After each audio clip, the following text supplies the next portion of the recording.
Esse alarme não é nosso não, né? O alarme não é de nenhum carro nosso não, né? Tô quase lá no vizinho ali, falar, amigo. Muito bem, queridos. Glória a Deus pela sua vida que está aqui, para você que está acompanhando a gente online também. Que bom ter você com a gente. Que Deus fale com você aí e que Deus fale com você que está aqui também. Queridos, eu quero convidar você a abrir a sua Bíblia em Filipenses, no capítulo 2, carta de Paulo aos Filipenses. Quem escreveu essa carta? Aqui, igreja. O nome do lugar é Filipos, beleza? É a igreja de onde que ele escreveu? Filipos. E o cara que nasce em Filipos, ele é um? Muito bem, por isso, carta de Paulo aos Filipenses. Muito bem, gente. Que top. Capítulo 2, Filipenses, no capítulo 2, versículo 5. Filipenses, capítulo 2, versículo 5. Diz assim o texto. Vamos ler juntos? 1, 2, 3 e... Seja a atitude de vocês a mesma de Cristo Jesus. Vamos orar? Pai, fala conosco nessa manhã e que de fato a nossa atitude seja a mesma de Cristo e que a gente aprenda com Cristo como que ele agia, o que ele fazia, para que nós façamos o igual. Em nome de Jesus. Amém. Tem uma outra versão desse mesmo texto que ela diz: seja a mente de vocês, seja o pensamento de vocês, o mesmo pensamento de Jesus. Você concorda comigo que uma atitude, ela é derivada de um pensamento? Sim ou não? Sim ou não, gente? Se eu ajo em favor de amor a Suzane, é porque eu penso em favor de amor para a Suzane. Sim ou não? Eu já falei aqui algumas vezes sobre isso, como é que funciona a nossa mente. Quando a gente começa a se comunicar, eu já falei isso algumas vezes, vou falar hoje de novo, beleza? Para você entender, pode ser novo para alguém aqui. Quando a gente comunica algo, a gente pensa nesse algo. E quando a gente pensa nesse algo, a gente sente esse algo. E quando a gente sente esse algo, a gente crê que esse algo pode acontecer. E o que acontece com esse algo? Ele acontece. E se ele acontece, eu comunico de novo. E aí eu penso, e aí eu sinto, e aí eu creio, e aí ele acontece, e aí eu comunico de novo. Então isso acontece para bem e para mal. Quantas vezes você já repetiu palavras ruins e que você começou a pensar naquela palavra ruim, você começou a sentir aquela palavra ruim e você começou a crer naquela palavra ruim? Nós temos vários casos de pais que viram para os seus filhos e dizem: você não vai dar nada, você não vai dar nada, você não vai dar nada. A pessoa dá para quê? Para nada. Porque aquilo foi comunicado e foi reafirmado e foi dito mais uma vez e foi mais uma vez e mais uma vez e mais uma vez. Só que muitas vezes nós fazemos a mesma coisa conosco. Eu quero perguntar para você o seguinte: quem é mais crítico com você mesmo? Pessoas de fora ou você? Muito mais. As pessoas lá de fora normalmente acreditam mais na gente do que a gente mesmo. Sim ou não, gente? Quantas vezes eu já ouvi assim: pastor, você é uma potência. E eu fico assim: potência só se for de 1.0. Por quê? Porque o nosso pensamento muitas vezes nos param. Tá fazendo sentido o que eu estou falando ou não? E aí eu me deparo com esse versículo nessa semana. E eu senti claramente de Deus assim: você precisa comunicar àquele povo. Primeiro Deus falou comigo. Mas você precisa comunicar àquele povo que a mente deles tem que ser exatamente como a mente de quem? De Jesus. Porque se a minha mente é igual a de Jesus, Neuza, a minha atitude vai ser igual a de Jesus. Então vamos lá.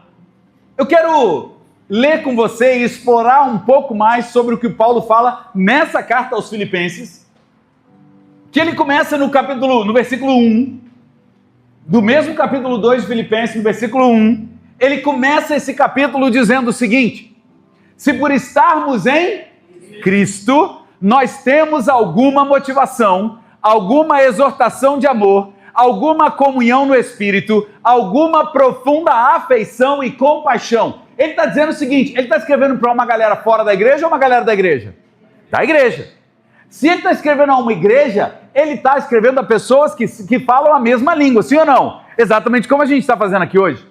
Eu estou pregando para uma igreja, ou seja, se nós estamos em Cristo, você está em Cristo, dá um glória a Deus aí, querido. Glória a Deus, nós estamos em Cristo. E se você está em Cristo, nós temos alguma motivação, alguma exortação, alguma comunhão, alguma profunda afeição e compaixão. Vamos para o versículo 2. Completem a minha alegria, tendo o mesmo modo de pensar, o mesmo amor, um só espírito e uma atitude. Até aqui, Paulo não está falando nada que nós temos que ter a mente de Cristo.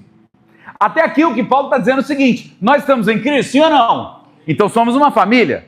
Se somos uma família, temos que ter o mesmo objetivo. Ou seja, temos que ter o mesmo modo de pensar, o mesmo amor, o mesmo espírito e uma mesma atitude. Ninguém pode jogar contra. Queridos, posso falar uma coisa para você? Se você vê duas pessoas jogando contra no mesmo time, esse time ganha ou perde? Se você acompanha qualquer coisa de futebol, você sabe dizer se aquele time está entrosado. A palavra do futebol é entrosamento, sim ou não? Por que é o grande problema? Qual é o grande problema da seleção brasileira? Do Brasil? Falta de entrosamento. Por quê? Porque só tem craque, entre aspas. Mas cada craque tem entrosamento com o seu clube. Aí ele vem para cá, ou enfim, para Teresópolis, seja para onde eles vão treinar, e aí cada um se acha, não é não? José falou certo ali. Cada um se acha melhor que o outro, eles não têm o mesmo modo de pensar, eles não têm o mesmo amor, eles não têm uma só atitude, e cada um quer fazer por si e ninguém faz nada.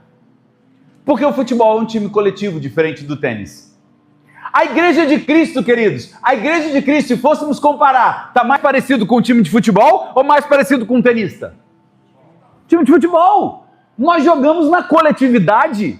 Cada um aqui tem uma função. Uma coisa que a pastora tem, e ela é muito competente nisso, é que ela é organizada. E aí ela manda lá no grupo, você já viu lá no grupo que aparece seu nome de vez em quando? E aí aparece lá, fulano responsável pelo computador, fulano responsável pelo celular, fulano responsável pela limpeza, pelo book, pela contagem. E aí, não só ela bota o nome, mas ela diz que hora você tem que chegar e o que você tem que fazer. E se não puder vir, para avisar. O que eu estou falando disso, gente? Que nós sozinhos, daríamos conta de estar no celular, pregar, fazer o louvor, ficar ali, limpar. Daríamos conta ou não? Não! Então, para reforçar, a igreja não é um jogo de tênis em que eu jogo contra você. A igreja é um time coletivo, como um time de basquete, como um time de futebol, como um time de vôlei. Você já ouviu a expressão do vôlei? Quem já ouviu essa expressão? Quem já jogou vôlei pelo menos uma vez na vida? Muito bem. O vôlei tem uma expressão. A bola vem, Vitória. Você ameaça pegar, eu ameaço a pegar, mas você tira o braço e eu tiro o braço. Essa expressão chama o quê? Deixa que eu deixo. E o que acontece com a bola? Pronto, perdeu o ponto. Como é que é? Má comunicação. A igreja tem hora que um deixa, o outro espera do outro, o outro espera do um. E aí, o que acontece? Nada. Por isso que Paulo está dizendo, completem a minha alegria, tendo o mesmo modo de... O mesmo... O mesmo amor, um só espírito e uma só atitude. Paulo não está dizendo aqui ainda em termos espirituais somente. Ele está dizendo o seguinte, galera, vocês precisam entrar num acordo. Vocês precisam entrar num acordo. Vocês precisam pensar igual. Vocês precisam defender igual. Vocês não podem deixar que eu deixe. Vocês não podem um querer ser melhor do que o outro. Vocês não podem querer ganhar do outro. Por quê? Se eu ganho da Maria, se eu ganho do Gustavo, se eu ganho da Dona Georgina, quem perde? A igreja. Por isso nós não estamos aqui em batalha com o outro. Nós estamos aqui em batalha conosco mesmo. Por quê? Porque a minha mente precisa ser a mente de Cristo e a minha mente precisa ser a mesma mente sua, querido. Nós estamos agora entrando no mês de outubro. O que nós vamos comemorar no mês de outubro? Aniversário da igreja de quantos anos? 10. Gente, 10 anos não são 10 dias. 10 anos não são 10 dias. Posso falar? A gente vai completar 2 mãozinhas de igreja. É 2 mãos cheias. A gente precisa entrar no mês de outubro, todo mundo com a mesma visão, com o mesmo modo de pensar, com o mesmo amor, com o mesmo espírito, com uma só atitude. Nós teremos aqui, gente, programação todo domingo, toda quarta-feira. Aí, se você não se comprometer a estar aqui, a gente vai pagar mico. A gente vai ter, para quem estava aqui segunda-feira, está sabendo disso, a gente vai ter o culto da honra. Queridos, se você não tiver em peso aqui, nós vamos ficar desonrados. Então assim, você precisa se programar. A pastora falou muito bem. Posso falar uma coisa para vocês? Ninguém me chama para fazer nada no domingo de manhã. Você sabia disso? Ninguém me chama, ninguém me convida para tomar café na casa dele domingo de manhã. Ninguém me convida para ir à praia domingo de manhã. Ninguém me convida. Ninguém aparece surpresa, vem te fazer uma visita domingo de manhã. Por que vocês acham que ninguém faz isso comigo?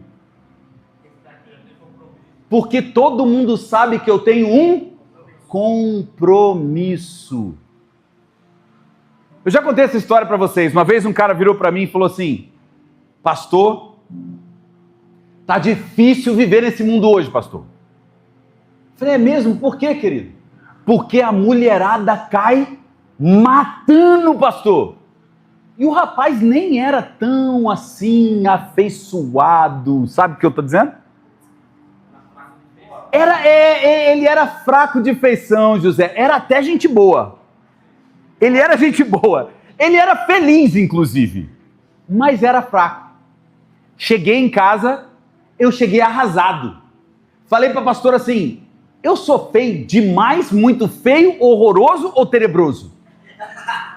O pastor olhou para minha cara e falou assim: por que você está falando isso? Que crise de identidade que é essa? Eu falei: porque o cara chega para mim falando que a mulherada cai matando. Ninguém cai matando para cima de mim. Eu devo ser muito ruim. O pastor olhou para mim e falou assim: não tem a ver com ser bonito ou feio, tem a ver com postura. Uau. Queridos, se as pessoas estão me convidando para fazer coisas no domingo de manhã, é porque elas não entenderam ainda que eu tenho um compromisso na casa do Senhor. Se as pessoas estão aparecendo de surpresa na minha casa para fazer uma visita, é que elas ainda não entenderam. Eu não sei se já aconteceu com você, mas quando as pessoas descobrem que eu sou pastor, eu tenho muitos alunos que falam muito palavrão. E quando descobrem que eu sou pastor, a pessoa solta um palavrão e fala: desculpa. Mas eu falei alguma coisa que ela não pode falar palavrão? Não. É que ela sabe que eu tenho um compromisso com Deus, e no meu compromisso com Deus, ela sabe que aquele vocabulário não cabe. Queridos, para a gente completar a alegria de Paulo, tendo o mesmo modo de pensar, o mesmo amor, um só espírito, uma só atitude, nós precisamos olhar um para os outros e falar o seguinte: como é que eu posso fazer para ajudar essa igreja a crescer? O que eu posso fazer para ter mais pessoas na igreja? O que eu posso fazer para que essa coisa aconteça cada vez mais? A gente não pode, querido, perder tempo brigando por coisas que não são úteis. A gente tem que brigar pelo reino, a gente tem que brigar pelas almas, a gente tem que brigar pelas pessoas que ainda não estão aqui. Olha quantas cadeiras estão vazias e nós precisamos lutar juntos para isso. Existem 2 jogos muito interessantes, é o tênis e o frescobol. Frescobol, não sei como é que chama em São Paulo. Alguém sabe o que é frescobol? É frescobol mesmo que chama aqui ou vocês não sabem nem o que é? Então tá, vou explicar. Frescobol é um jogo que você tem uma raquete de madeira cheia e uma bolinha de borracha. E aí o objetivo do frescobol é o quê? Eu e o Gustavo estamos jogando frescobol. Qual que é o objetivo? Tem nome diferente aqui, não? Ninguém conhece, tá. Então vamos lá. O Gustavo está com a raquete lá, eu estou com aqui. O meu objetivo é jogar a bolinha para que o Gustavo rebata a bolinha. O objetivo é a gente não deixar a bola cair. Então... Não é taco não. Não, taco, a bolinha vem pelo chão e você dá uma tacada nela. Essa bola não pode cair. Essa é uma raquete de madeira. Bota uma foto aqui, bota aí. Bota frescobol no Google. Vamos jogando aqui, Gustavo, enquanto eles acham ali o negócio. Deixa cair não, Gustavo, deixa cair não. Ele vai botar a foto aqui para você ver o que eu tô falando. Joga na praia, exatamente. Agora, enquanto ele vai botar a foto do frescobol, o objetivo aqui, se eu tô jogando tênis com o Gustavo, o meu objetivo com o Gustavo é fazer o Gustavo acertar a bola ou errar a bola? Errar a bola. Eu quero fazer ponto em cima do Gustavo. Então a diferença do frescobol para o tênis é que o tênis eu jogo contra o Gustavo. E o frescobol? O objetivo de nós dois é não deixar a bola cair. Então eu vou jogar o mais próximo do Gustavo possível. Tem aí? Tá indo? Senhor, precisamos de um computador novo, em nome de Jesus. Eu vi a Suzane na hora da louvor aqui, tentando falar, e não aparecia o versículo. Senhor, precisamos de um novo. Bota grandão. Faz o seguinte, bota janelinha do Windows P. Janelinha do Windows P. Isso, agora bota aí, duplicar. Pronto, agora você tem domínio sobre tudo, amigo. Foi não? Aí, isso, agora joga aí na sua tela. Pronto, olha o frescobol aí, galera.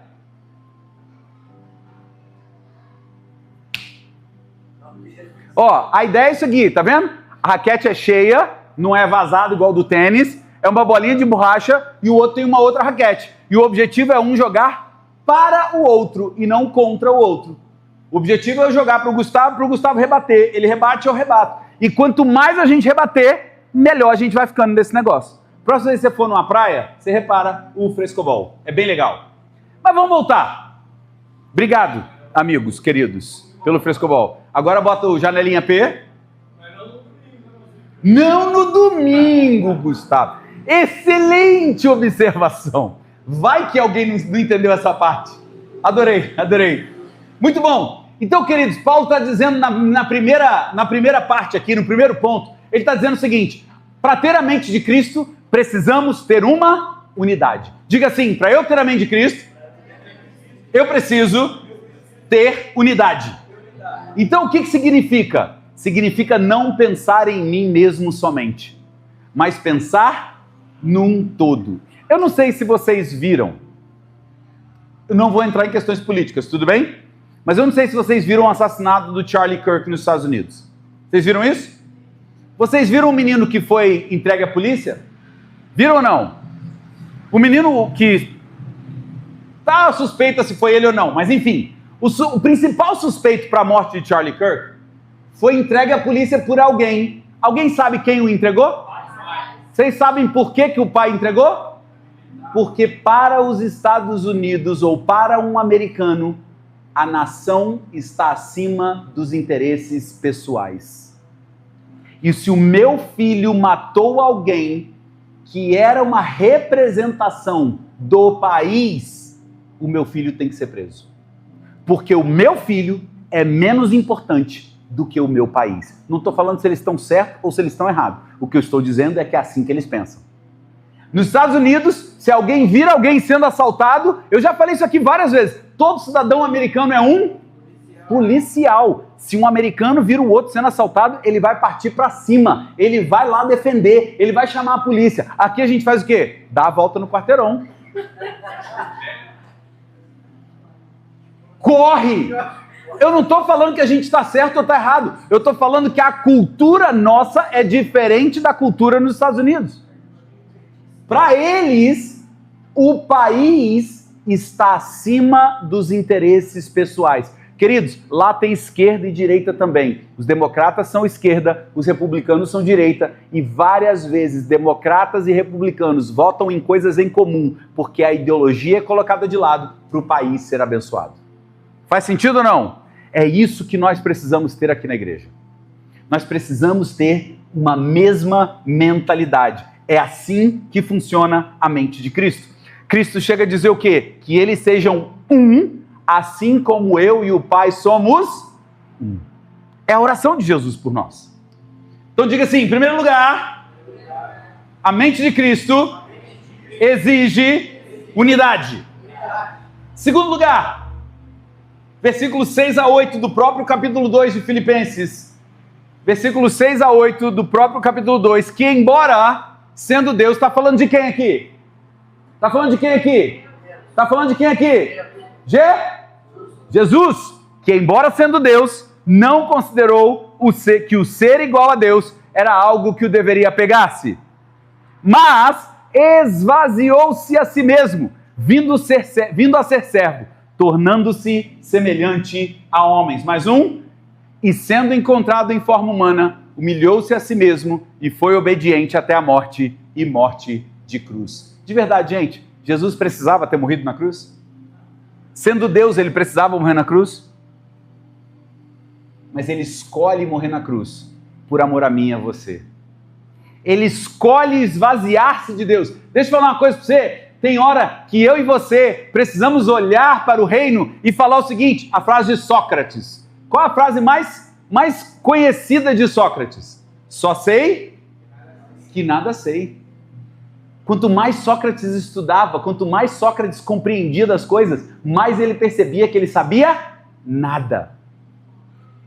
Quando a gente está estudando, geralmente, quando aquele assunto é falado pelo professor, a gente chega em casa e fala o quê? Domino isso aqui tudo. Uma aula que a gente teve daquela matéria. Tô sabendo tudo.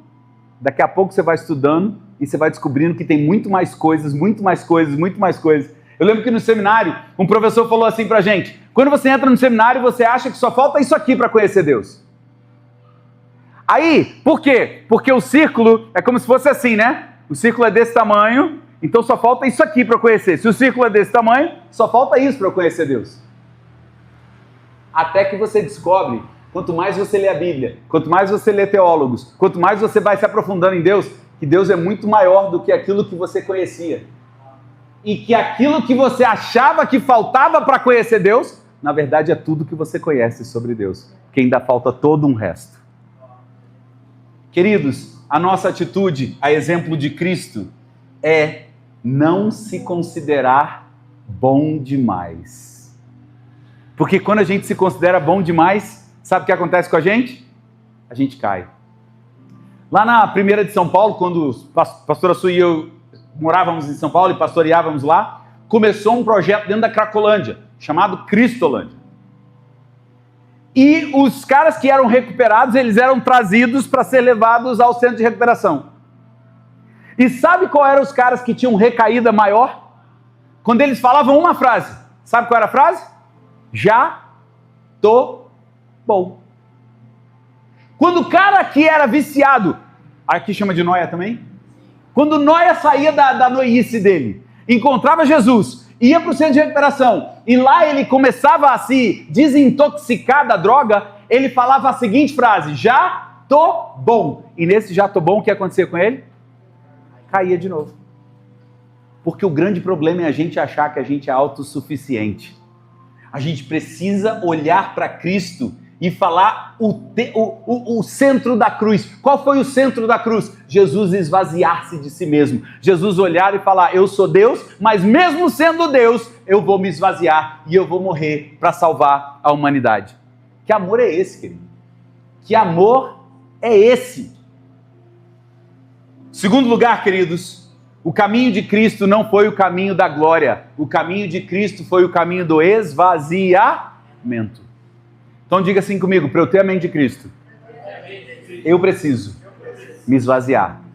Em primeiro lugar, para eu ter a mente de Cristo, eu preciso o quê?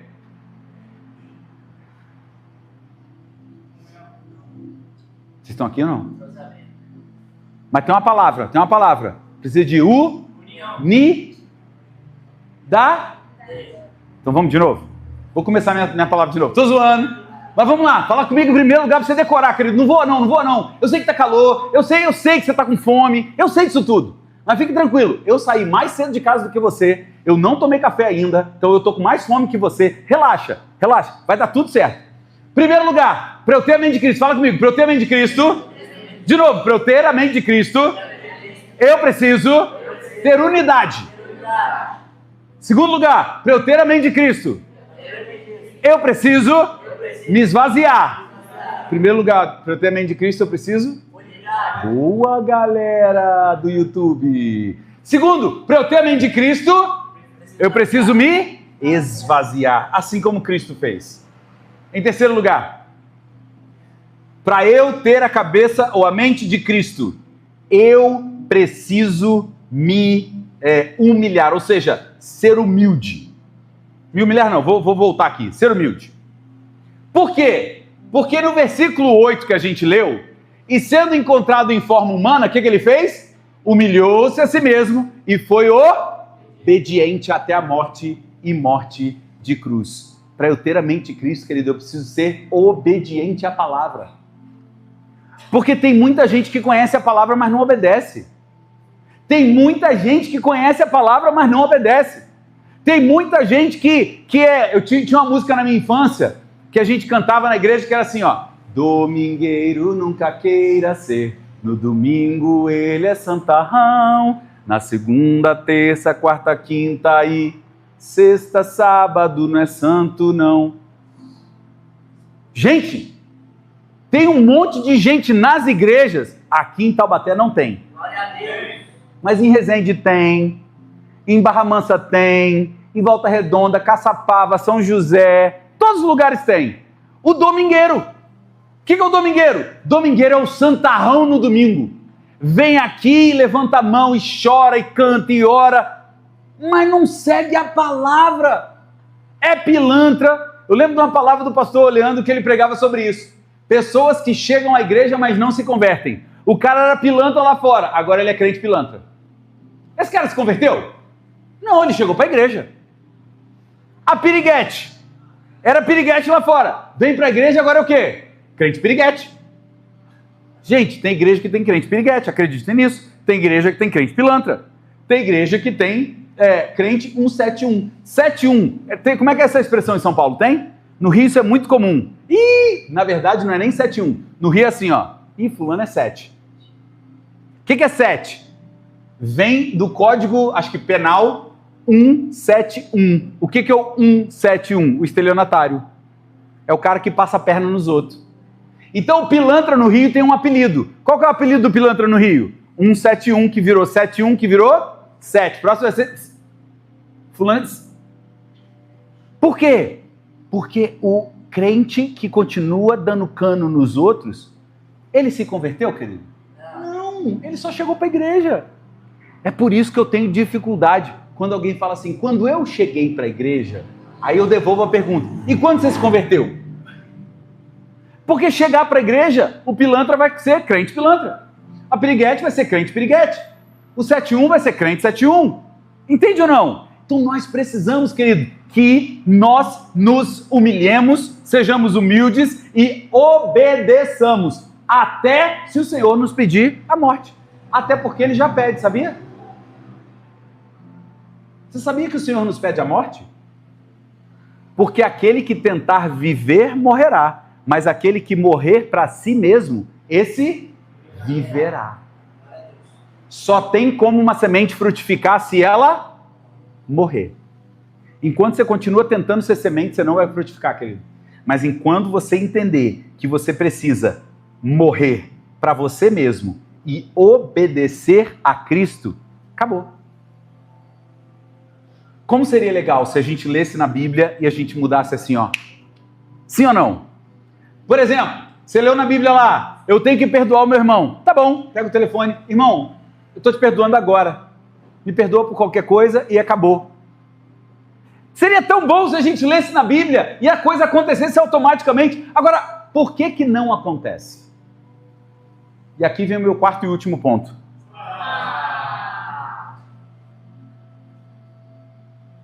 Você perdeu o time, Gislan, você perdeu o time. O quarto e último lugar... eu estava achando que você ia puxar, glória a Deus pela vida dos outros que me ajudaram para não ficar no vácuo. Sabe por que a gente lê coisas na Bíblia e a gente não muda? Porque para ter a mente de Cristo, a gente tem que ter uma vida no Espírito. Se a gente lê as coisas na Bíblia, a gente entende intelectualmente. E intelectualmente a gente não muda. Você sabia disso? Você sabia que o nosso cérebro tem duas partes mais... São três, mas eu vou falar de duas. Tem um sistema chamado sistema límbico. Fala comigo, sistema límbico. E o sistema do neocórtex. Fala comigo, neocórtex. Qual que é a diferença? O neocórtex entende a linguagem. O que é a linguagem? Eu estou falando aqui agora e o seu cérebro está decodificando na língua para que você entenda. Está fazendo sentido ou não? Você entende a linguagem da comunicação. Só que se eu virar para você e falar assim, ó, levanta e sai correndo. Você entendeu, mas você não fez. Por quê? Porque o seu neocórtex entendeu, mas eu não atingi o sistema límbico. Qual que é o sistema límbico? É o que provoca atitude. Vou te dar o exemplo de provocar atitude. Quando você vê alguém que você sabe que não é mentira, que está passando por uma situação difícil, a nossa tendência não é ajudar? Sim ou não, gente? A gente não toma uma atitude para ajudar. Não estou falando de pilantras. Eu estou falando de casos de pessoas que você sabe que precisam de ajuda e você tem como ajudar. Que seja com R$2. Mas você ajuda ou não? Ontem eu recebi um vídeo no meu WhatsApp que cortava a grama da nossa casa. Quando eu vi o vídeo, falei para a pastora na hora. O vídeo era ele dizendo que roubaram o carro de trabalho dele. E que ele não estava conseguindo visitar os clientes porque ele estava sem o carro. E ele estava pedindo qualquer quantia no Pix. Gente, comove ou não comove? Um cara que você sabe que é trabalhador, um cara que você sabe que é sério, um cara que você sabe... A única coisa que me fez desconfiar, sabe o que foi? Será que isso é IA? Foi a única coisa que me fez desconfiar. Será que isso é um vídeo de IA, de inteligência artificial? Porque tem vídeos agora que parecem reais, parece ou não parece? Eu não sei se você me segue no Instagram, mas ontem a gente postou um vídeo de eu comigo mesmo no meu colo. Era eu mesmo. Você viu como eu mudei? Teve uma pessoa que falou assim, Paulinha, nossa, seu filho é lindo, parece mais com a sua mulher do que com você. Eu falei, peraí, eu pareço mais com a Suzane do que comigo mesmo? Adorei essa. Então, quando você vira aquela foto, deu com uma camisa branca e um menininho lourinho de cabelo de cuia, o cabelo de cuia sou eu. É eu no meu colo. Aquela foto foi produzida de verdade? Não, foi inteligência artificial. Parece real ou não? Gente, quase que eu achei que era eu ali. De tão real que o negócio é. A pessoa achou que eu pareço mais com a Suzane do que comigo mesmo? Só pra você ver de tão real que é o troço? Por que eu tô falando isso tudo? Porque às vezes nós não tomamos decisões porque nós lemos a Bíblia apenas com o nosso intelecto. A gente entende racionalmente o que a Bíblia quer dizer, mas não deixa o Espírito falar com o nosso espírito. E se o Espírito não fala com o meu espírito, eu não vou tomar decisão nenhuma. Eu vou falar assim, eu sei que eu preciso perdoar. Um dia, quando o Espírito falar comigo, eu perdoo. Eu sei que eu preciso dizimar para iniciar e ofertar. Um dia, quando o Espírito falar comigo, eu faço. Eu sei que eu preciso, mas quando o Espírito falar comigo, eu faço. O que isso me ensina? Isso me ensina o que está lá em João 15:5. Bota para mim, Rian, por favor. João 15:5. João 15:5. Diz assim, eu sou a videira verdadeira, vocês são os ramos. Se alguém permanecer em mim e eu nele, esse dará muito fruto. Lê o final comigo. Pois sem mim vocês não podem fazer coisa alguma. Por que eu e você não fazemos o que a Bíblia nos manda fazer? Porque não colocamos Cristo ainda para liderar aquela parte da nossa vida que a gente sabe o que tem que fazer, mas a gente continua enrolando. Ah, pastor, eu não dizimo porque eu não tenho. Qual é a minha resposta? Não tem porque não dizima. Ai, pastor, eu não perdoo porque você não sabe o que essa pessoa fez por mim. Sabe qual é a minha resposta para você? Jesus diz, se você não perdoa, você não será perdoado. E aí, a gente vive uma vida rancorosa. Queridos, nesses 6 minutos que me restam para encerrar, de verdade, obrigado, Islã, de verdade. Sabe o que está escrito na Bíblia? Não é para exigir de você, é para te dar a vida em abundância que Jesus promete lá em João 10:10. Põe para mim João 10:10.